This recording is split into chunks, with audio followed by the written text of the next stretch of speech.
உங்கள் வீட்டு குட்டி பசங்களுக்கு இந்த மாதிரி ஒரு ஸ்நாக்ஸ் ரெடி பண்ணி கொடுங்க. ஹெல்த்தியாகவும் இருக்கும், டேஸ்ட்டாகவும் இருக்கும். வாங்க எப்படி பண்ணுறது பார்க்கலாம். பச்சை பயிரை நல்லா ஊற வச்சுருக்கேன். இதை வந்து ஒரு மிக்சியில் போட்டு அரைச்சி வச்சுக்கோங்க. இதில் வேக வச்ச உருளைக்கிழங்கு, சாப்பாக கட் பண்ண வெங்காயம், சில்லி ஃப்ளெக்ஸ் போட்டுக்கோங்க. அப்படி சில்லி ஃப்ளெக்ஸ்னால் வீட்லேயே வந்து நீங்கள் ரெடி பண்ணி போட்டுக்கோங்க. ஆர்கானோ போட்டுக்கோங்க.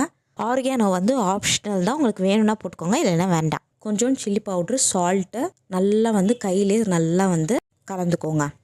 இப்போது தவாவில் எண்ணெய் ஊற்றி எண்ணெய் நல்லா காஞ்சோன்னே இது கபாபில் எப்படி போடுவோம் அந்த மாதிரி போட்டுக்கோங்க.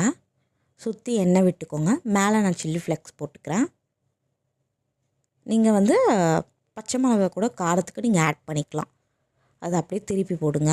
எவ்வளோ கலர்ஃபுல்லாக இருக்குது பார்த்திங்களா, நல்லா வந்திருக்கு. இது வந்து சிம்மில் வச்சு நீங்கள் பண்ணுங்கள்.